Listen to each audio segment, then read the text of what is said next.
J'ai entamé un programme d'exercice spirituel quotidien pour parvenir à ressentir un changement intérieur. J'ai commencé à me sentir plus centrée sur ma propre énergie, en alignement non seulement avec mon destin, mais aussi avec celui de ceux qui passaient dans ma vie, au gré de leur cheminement vers la compréhension.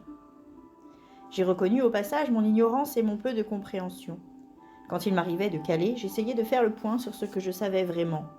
Ce que j'ai compris aujourd'hui résulte des connaissances glanées au contact d'antiques enseignants et d'étudiants modernes beaucoup plus évolués que moi. Ils sont tous montés au feu pour tenter de se comprendre eux-mêmes et pour être en harmonie avec la grande conscience universelle dont nous faisons tous partie. J'ai appris, quand tout va de travers, à me servir des événements comme des catalyseurs destinés à me faire comprendre ma propre participation à leur déroulement. Les conflits, les problèmes, les tensions m'ont enseigné comment rétablir un meilleur équilibre entre eux et moi. Bien souvent, le parcours a été pénible et douloureux.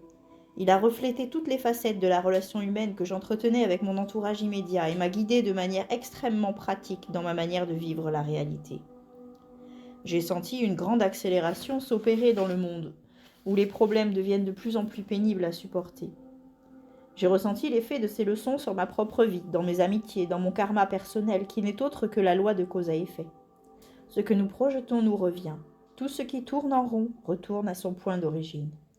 3 ans auparavant, il me fallait 3 mois pour qu'une chose que j'avais dite ou faite ne me revienne. Maintenant, j'en vois le retour en 3 heures. Le karma est une sacrée leçon. Exprimer un souvenir obsédant avec amour, c'est recevoir de l'amour. Si l'on exprime par de la colère et de l'hostilité, on reçoit la même chose en retour.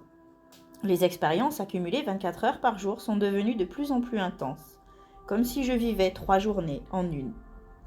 Mes relations avec les autres ont pris de la profondeur, sont devenues plus exigeantes en honnêteté et en droiture. Il m'a parfois été très douloureux de percevoir mon reflet dans mes amis, dans ceux que j'aimais et, plus important encore, dans mes adversaires. Il me semblait que chacun réfléchissait comme un miroir des aspects de moi-même auxquels je ne me serais volontiers pas affrontée sans eux. C'est pour cette raison même qu'ils existaient dans ma vie. Mon sentiment d'impuissance, mon impression de n'avoir aucune incidence sur la marche du monde se sont convertis en prise de position. J'ai reconnu en moi l'existence d'un pouvoir impressionnant, existant en chacun de nous. Tellement puissant que si on le libère, il est capable de changer la face du monde. C'est non seulement possible, mais c'est aussi nécessaire. L'étape suivante consiste à le réaliser, à le rendre littéralement réel. À l'évidence, je ne suis pas la seule personne consciente de cette possibilité de changement. Un grand éveil s'est manifesté à travers le monde. Beaucoup d'individus font appel à leur propre pouvoir intérieur pour se définir et utilisent ce savoir pour élever les péripéties de leur vie à un octave supérieur de bonheur et de productivité.